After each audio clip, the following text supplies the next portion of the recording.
Mark, welcome to Waterstones. Thank you. Oh, I didn't know there was this up here. This is you are on the very top of Waterstones Piccadilly, and you can look across London, and it's a beautiful thing. It is an amazing view of all manner of things. I would imagine you would spend many hours sort of going, oh look, that's how fascinating. That's the Royal Insurance Building in Walthamstow. It looks so close. And about 7,000 cranes with red lights on them.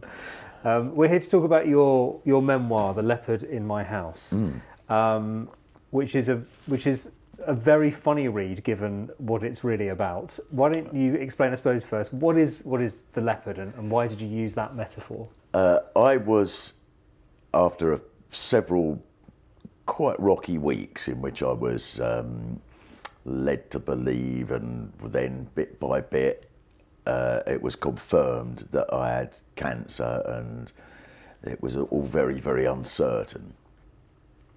It was then confirmed by a consultant who looked at a couple of scans, and he said that I did indeed have cancer in 2 places, but it wasn't more than that, as had been feared.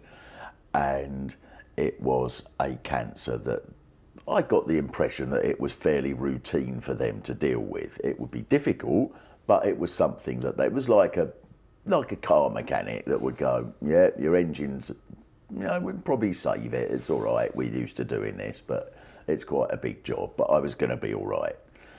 And I came out of there feeling very, very relieved, immensely relieved and incredibly joyous, despite the fact that I just had it confirmed I had cancer in 2 places.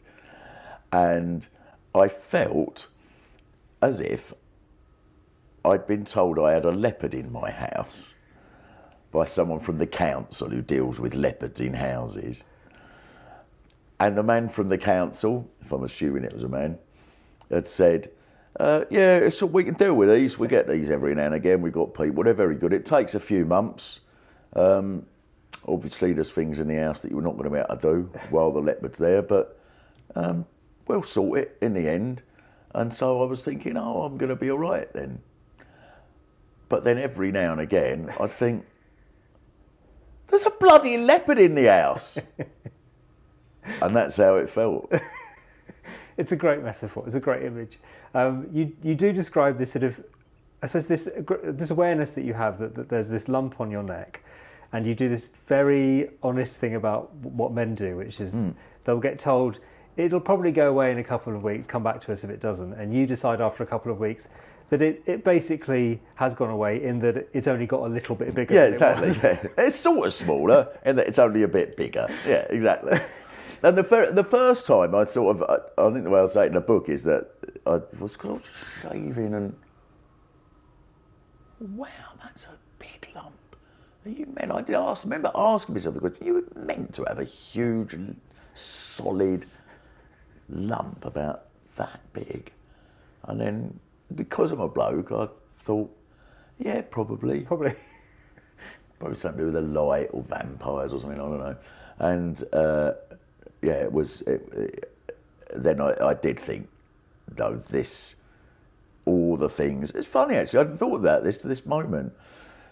All of the things that you hear about over the last few years, all those messages that sort of you probably think you're ignoring.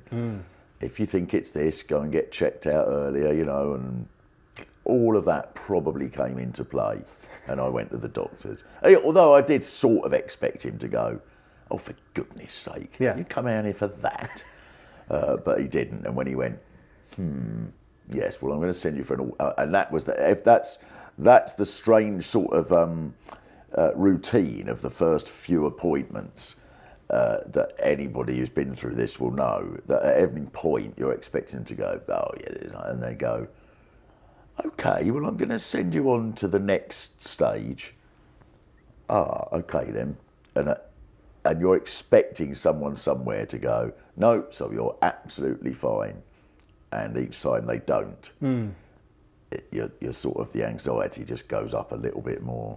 Was there a moment of realisation where it sank in, or is it just a very continuous process? Because as you say, at the beginning you're thinking, oh, it's probably nothing, or it'll be... Was there a moment where you actually kind of thought, oh, okay, this is serious? Yeah, the first time I really thought that. So the ultrasound, you're laid out on a blue plastic bench, and the woman's put all jelly on your neck, and then there's so it's just like when you go for a scan. If you've had you got any kids yourself? Yeah. If you went for the scan, you'll know this. I remember going for the scan and being all excited, and then just seeing, well, what's that? It's not a baby, is it? Oh, you can see its fingers.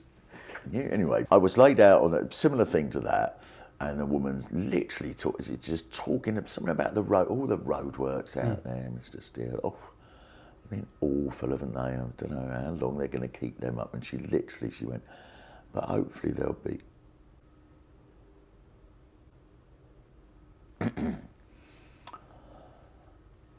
I'm sure it's fine.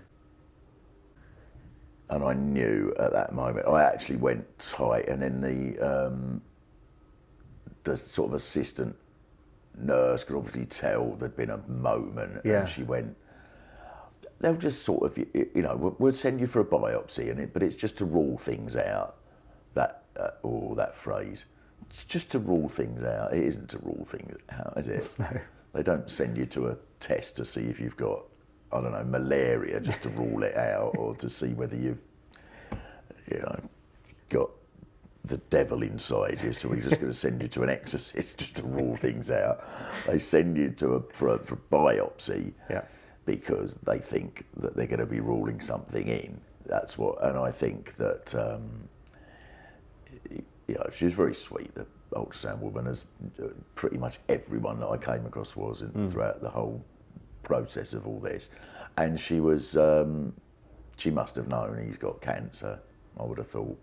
The process towards treatment feels quite rapid in the book, and before you know it, you're undergoing surgery first.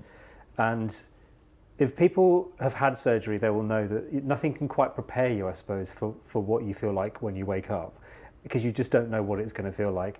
And it has such a profound effect on you, this surgery, because you can't eat or drink really at all, can you? And it's much slower, that recovery from the surgery, than you're expecting. There's a problem with your swallowing, isn't there? So that So coming out to start with, coming out of the surgery, first of all, the first thing I thought was, what an idiot, because I'd gone into it thinking it was sort of a bit exciting in a way.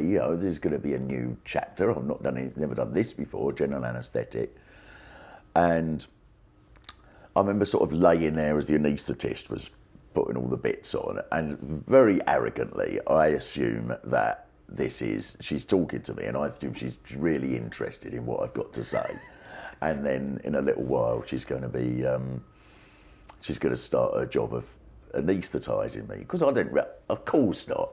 She's just doing all of that. Well, what she's thinking about is how many of this, how many dips or whatnots of that, and milligrams of this. That's what she's not really interested in. Going, when were you working till? Okay. And I'm going, Friday, I'm a comic. Oh, right. I don't really do it. I've been to a couple of comedy clubs, and I don't do the comedy clubs. And she looked at me, name again. She says, I don't really know anything you've done. And I went to say, I'm famous, or I thought I was, but clearly not, Mrs. whatever her name was. And I remember so well getting as far as, I'm famous, and then just going, and in the night after the surgery had ended, I thought, oh my God, how pompous must that have sounded? Oh no! Thank God those weren't your famous last words. Oh God, imagine that! Yes, and then there'd be a whole thing constructed, wouldn't there, about how he was really bitter and dissatisfied, and why wasn't he? The surgery and the difficult, so I suppose the process of recovery from that is then followed by chemotherapy, which is horrible in a whole other way. Having struggled with being able to eat and drink, you then have this side effect from the chemotherapy, which is that you feel nauseous all the time, and you can't taste anything, and all food that you can eat tastes like wet sand. Is that how you describe Wet it? salt. Wet salt. That's it. Sorry. Yes. Well, all of this took a while because the surgery. I mean, the fairly uninteresting, I think, details of this are that my because I had cancer in 2 places, but the surgeons and the consultants couldn't find where the origin of the cancer was. They believed it was in this sort of lump. I could imagine they had a very good reason to believe that. There was a lump there that was at the back of my tongue going down my throat. So that was the surgery, was to oink that out, and then they would study it. They never did find the cancer in there, so that's very, very sneaky. They've never found it. Right. But that's where they believed it was, and then, but that was quite complicated, and it sort of made it. First of all, it mucked my voice up, so I sounded like. I mean, I'd say I can't do this now, this voice, but it's a voice. I sounded exactly like a gangster that was being interviewed on Panorama. But they've changed his voice. We have changed his voice in order to protect his identity. And they used to call me a handyman, right? A captain with a paintbrush and a chisel. That's like one of those people. So it's very strange talking like that to people for a few days. But then the more serious thing was that it emerged that, for some detail or another, the route to my stomach was the epiglottis, which amongst other things directs your route to the stomach, directs the route to the stomach of anything that goes in there. Had been severed. So every time I tried to eat anything, instead of going into my stomach, it just went wherever it fancied, and all that, lungs or what, I don't know, but they were all going, get this out of here, we don't want this here.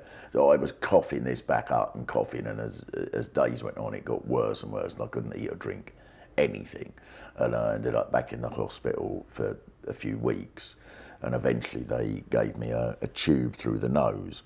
All of this sounds awful now, but at the time it was all sort of, the context for me was that, like, when I got this tube put in my nose, I thought, well, this is marvellous because I can actually put food into me now. I was getting weaker and weaker. Then I recovered a bit, and then all the treatment that you have for cancer, more traditionally the radiotherapy and the chemotherapy, started, and that was brutal, but all that happened was exactly as the medical staff predicted. They said, this is what's going to happen. It was a brilliant moment. It was a lovely nurse. She was very timid, well, not timid, she was very calm. And the team described all the things that would happen, the burning, the quite large scale burning on the neck, the constant mucus, the inability to sleep or breathe properly without a mask and things like that. And it would all be very unpleasant, and these are the ways that we'll deal with you. We'll monitor you as you're going through and deal with you and so on. And I said, so it feels like it's going to be just severely uncomfortable rather than fucking horrible. And she went, it's going to be fucking horrible. It really made me laugh. I still saw her the other day. She's brilliant. One of the things that becomes really clear in your recovery is the importance of, contact at all, actually, from people, but friendship in particular. You make a really good point, which is that people often worry about what to say to somebody who's going through something like that. And you point out that when you're recovering, it doesn't matter what anybody says, it's just the fact that they've sent a message at all that helps you. Yeah. But you do mention some very specific friends, particularly from your world of comedy, Matt Ford in particular. He's brilliant. And then I suppose a memory of a friend really in Jeremy Hardy. Yeah. Well, Jeremy, Matt Ford, first of all, because Matt had it must have been considerably more traumatic than mine. He had cancer in the bones around his spine. And he had to have surgery quickly. And that sounds like it was very complicated. And he was in hospital for several weeks. But our times in hospital coincided. And then we sent messages to each other often. And it never, at no point was Matt anything other than absolutely positive and funny. And we had an agreement, but we can't quite work out how we formulated this between us, but we had an agreement because I couldn't eat or drink or anything, and the whole middle bit of his body wasn't working, including toilet bits. And we had an agreement that we could go out for a pint, but he'd have to drink it and I'd have to piss it out. Two of my closest friends, Linda Smith and Jeremy Hardy, have both died with cancer. I mean, I don't know if I put this in the book, I might have done, but it occurs to me that I was around to talk to them as they were going through all of their travails. But then when it happened to me, they're not here, there's just me, wasn't it? It's very, very selfish of them. Absolutely thoughtless. One of the things you're quite honest about is that when you are dealing with something like this, there is a part of you, of course, that wants to deal with it on your own, or that you don't want to trouble other people with it. And there's a very moving bit where you are going through some of the writings that Jeremy made when he was ill. And he talks about that sort of these things that you weren't aware of at the time that he's keeping to himself.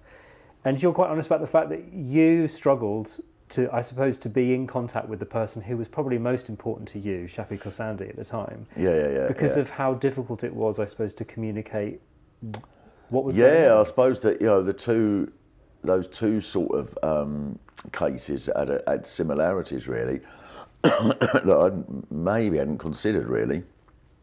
But yeah, with Jeremy, I definitely look back and think, should I? Well, I suppose you always do. When someone close to you goes, you're probably going to think, I wish I'd spent more time with you. You probably are. Not many people, if someone close to them dies, are going to think, I wish I'd seen them less. That's my one regret. I think of how many evenings did I spend around there when I could have been with someone else. You don't think that. You think, I wish I'd seen you more. And I think in particular, but then I did see Jeremy a lot in the last few months, but also, there's lots of regrets and so on. Obviously, there's no point in a way. There's no point in regretting, and yet there's something wrong with you if you don't. I think, and I think that's part of the reason for writing the book, I suppose, and part of the sort of thought process, because I don't really want it to be about me and my story, other than what that might convey to people about their own lives, really, and that, if I can be so arrogant as to think that I've got anything to say in regard to other people's lives, but that I think is, that does stay with me. That should I have listened more? Should I have asked more, and so on, with Jeremy and with Linda when they were. But then, maybe Linda was very different. She didn't really want to talk about it. And Linda would sometimes disappear for 3 weeks. And I'd almost think, oh, is she all right? Maybe she's better now or something. And then when we'd meet up, she wouldn't really want to talk about it. And I can see that, she wanted to talk about something other than the cancer a lot of the time. Yeah. With Shappy, it was different, because it was just the sort of timing was unfortunate, in that we'd been together for quite some time, had a sort of, fallen apart, didn't quite know how to deal with each other. And I think, again, my sort of word to anyone who had any sort of rift that meant that you weren't in communication with someone you were very close with, I think that what you're doing is you're thinking, oh, we'll sort it out eventually, but not now for whatever reason. It's too much trouble, or I want to punish the other person, or I want them to back down first before, or whatever reason it is. And you might not have time to do that. And I think the sort of urgency of it brought us back together. I think we'd have got back together anyway, but it brought us back together much more quickly. You were mentioning there about, I suppose, wanting to write the book, not to really talk about yourself, but I suppose to share the experience in the hope that it might be useful for other people. And that leads, of course, to a question about what you might have learnt from the experience beyond what we've already mentioned. You do mention, I suppose, a little bit about the Stoics and in helping you to deal with some of what you went through. But are there any sort of lessons that you've learnt about your mortality or anything else that you Yeah, I think what you learn from a brush with mortality is that mortality exists. That's the first thing. And I think we pretend it doesn't. And most of us do. We sort of go, we know that there is mortality. So we'll go, I'm writing a will just in case.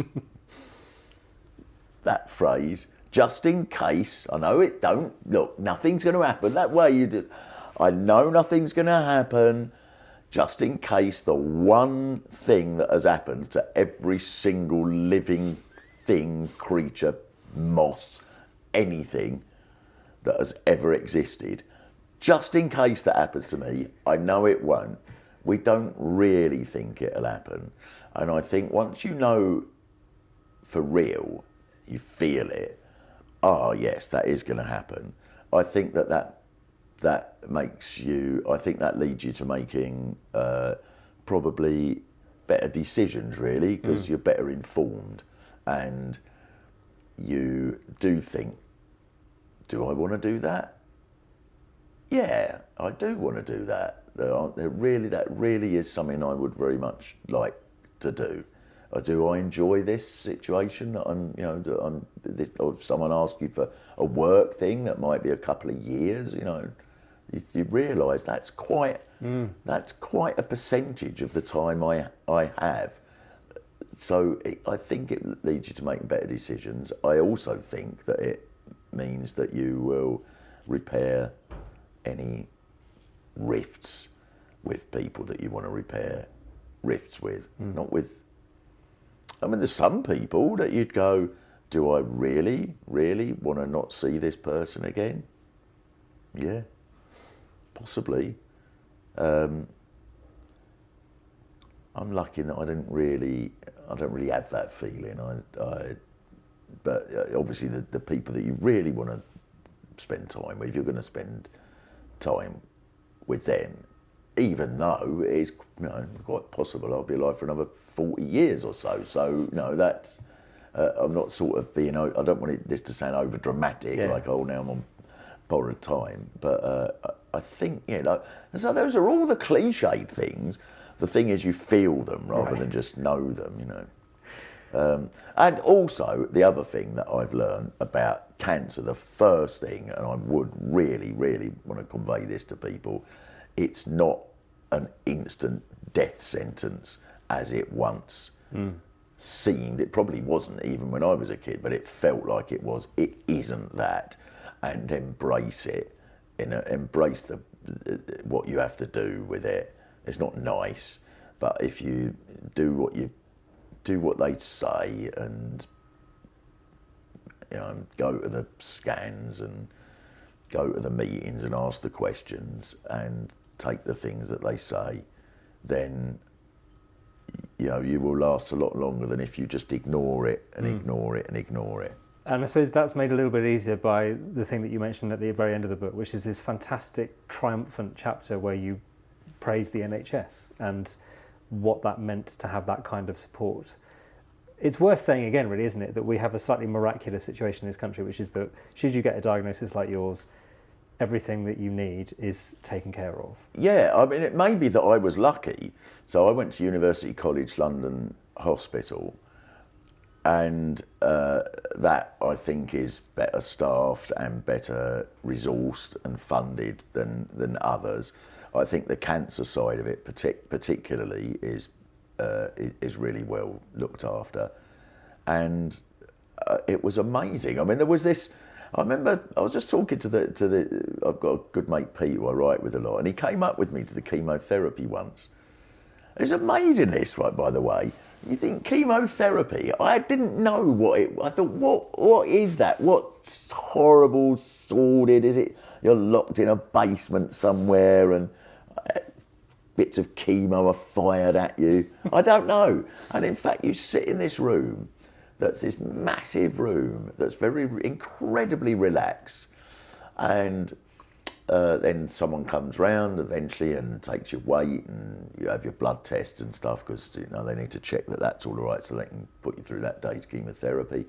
And then a nurse has to do all this junky stuff and find a vein, which was always a nuisance for me. Mine didn't work.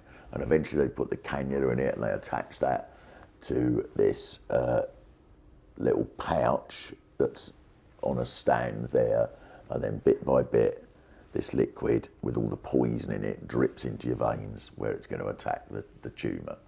And it's this great big room, and there's probably another 15 people sat around at different points, and if you want you can get up, drag your drip along, sit and talk to them, chat to them.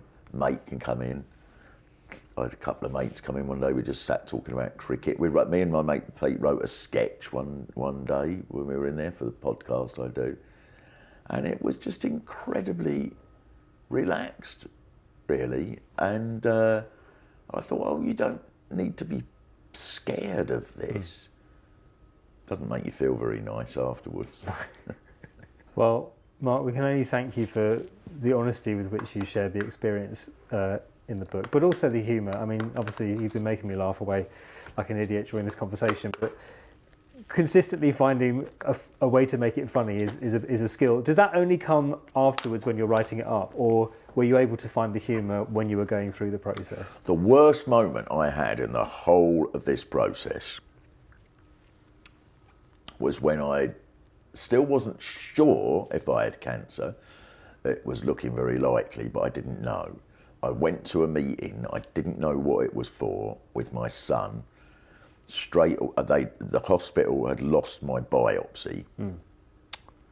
So I was feeling completely unsure about who to trust, or what I had, or what the plan was, and it looked like I had cancer, but and this guy who I didn't know, I'd never met him before, said, "It's not good news, Mr. Steele. We found the biopsy. It is cancer. It's a secondary cancer, so it's in at least one other place."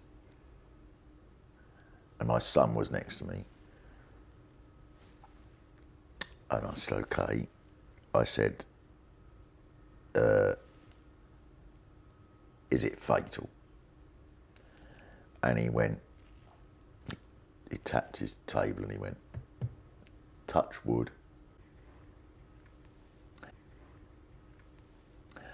And that was probably the most serious moment of my life. But I think I knew in that moment that was funny. Does it feel like a very professional diagnosis, touch wood? It's funny though. I know you see all these machines, but really it's the superstition. Yeah. That's what we rely on, really. We've got black cats, we've got old cupboards full of them. There's not a ladder near the place in case anyone walks under it. And be careful of the magpies on your way out. Yeah. Mark, thank you so much for giving me some time to talk to you about the book. It's been a real pleasure. Thanks very much, Will. Thanks.